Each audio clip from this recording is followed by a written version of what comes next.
Hey everybody, it's Tyler with Green Mountain CrossFit. I'm back again. I'm going to talk a little bit about wrist prep. We've got some handstand work in the mix, and whenever we have handstand work, we tend to see a lot of wrists being the limiting factor for a lot of people, right? Obviously, there's a lot of other stuff involved, but it is really important that we take the time to prep our wrists. This is a smaller joint, not designed to bear a lot of weight in and of itself, and then we spend almost no time on our hands crawling, digging through the dirt anymore, foraging, all the fun things that we used to do as cave people that we don't do anymore. So the wrist tends to be a very limited joint. We tend to live our lives within about 40 degrees of flexion extension between running our mouse or typing on a keyboard or running our Facebook on our smartphone, whatever it is. So we're going to try to give you guys a couple of exercises to help prepare you and your wrists for any weight-bearing work on your hands.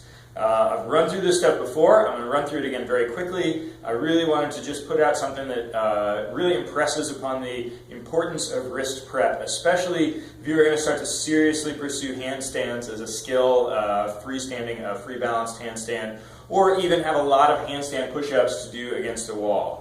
You can imagine a workout with lots of front squats, lots of handstand push-ups, and lots of wrist pain before, during, and after. So let's see if we can get you out of that mode a little bit. A couple of things to keep in mind. Number one, wrist is a delicate joint, so not a ton of pressure on this, right? I'm only going to go through these very quickly so you guys can see what the exercises are, stretches and strengthening exercises. You're going to spend about 5 minutes working through this, right? So number one, shaking the wrists out is going to help them get loose. So start by just shaking the wrists out for a second, right? Number two, you're going to grab the hands together and roll the wrists around. Try to go both directions, and then you can do these big waves through the wrists and start to feel if anything is tight, where that tightness is, right? If we're going to be working on freestanding handstands or balancing a handstand, you can start to grip, white knuckle kind of fist, and then relax, open the hands. And this is going to start to get your hands engaged with what's engaged, what's squeezing, and then what's opened and what's relaxing. And that's important when you start balancing. So quick wrist prep. Hands are going to go down. I'm going to stay close to my knees, although eventually these could go out. You load more and more body weight on your hands, the further away you get from your body. So fingers forward, hands down, and I'm just going to start to rock forward over that wrist, right?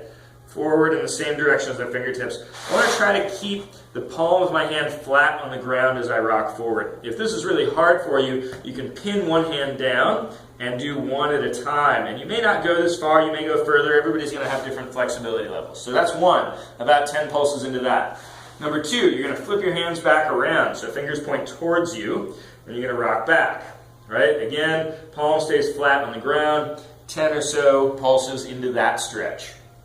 Number three, we're going to go back of the hands flat on the ground. Now, this one is tough for a lot of people.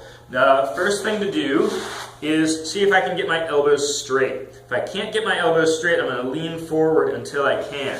So that's going to look like this. Lean forward until I can get my elbows straight. And now I'm just going to try to rock back into this stretch. Back and forth about 10 times. Again, find that stretch. All of these should feel like muscular stretches, either on the outside or the inside of the forearm. None of them should feel pinchy or painful in the wrist. If that's the case, back off. This is not about how hard you can go. It's not about creating pain. It's about getting the wrists loosened up and warmed up. In between stretches, if you want to shake them out for a second, that's fine. In fact, encouraged to do so. Last wrist stretch. I'm going to take my hand. I'm going to flip my thumb all the way around and put it on the ground. My shoulders may have to rotate a little bit. I'm going to take my other hand, pin it to the floor, and then start to open up and straighten everything out. Now I can rock back into this stretch one at a time. If you've got super flexible shoulders, you may be able to get both hands internally rotated all the way at the same time. For most of us, one at a time is going to be the way to go. Once you spent a minute or two working through those stretches, right? We're going to do 4 different strengthening exercises. And again, starting close to the knees, you can even start doing these against a wall and then working more and more load onto these gradually. When we strengthen the wrists, we're talking about periods of months and years, right? We're not talking about hours and days or a handful of sets and then move on. You need to spend some time with this. Lots of connective tissue in here that needs to get conditioned appropriately. So, number one, we're going to start on the back of the hands, right? Again, this time fingers facing forwards. And I'm going to think about pushing my hand through the floor. I'm coming up onto the flat part of my fingers here. So push down, up onto that, right? Let the wrist relax. Here I'm working on, it's as if I was opening the wrists out, right? But instead, I'm coming up onto the fingers. So that's number one, you'll do 10 reps there. Number two, you're gonna put your hands flat, and you're gonna lift up just to the first knuckle on the palm. So you're pushing through the floor again, but these fingers will stay flat. First knuckle comes up, their first knuckle stays on the ground, sorry, palm comes up. Think about this like a calf raise for the palms, right? Again, you can load this more and more by sliding further and further out away from your body, but you want to do that gradually over the course of a long period of time. So that's two. Number three, you're going to find a position on your fists. I'm going to rock forwards as far as I can, and then backwards.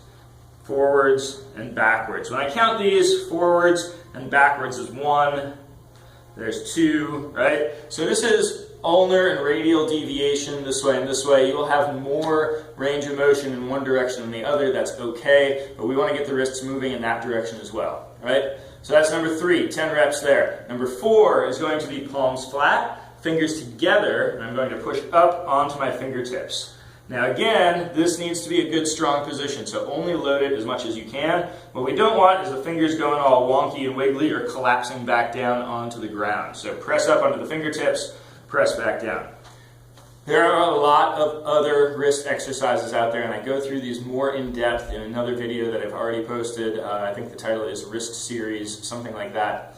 But again, super important that we take the time to prep the wrist so that these don't become the limiting factor. We spend very little time in CrossFit thinking about the wrist specifically, and here's a couple of things that you can do to help directly with that wrist. So, hope you enjoy them. Spend some time with these, play with these. If you are somebody who has wrist issues, this is a series that can be helpful if you do it consistently.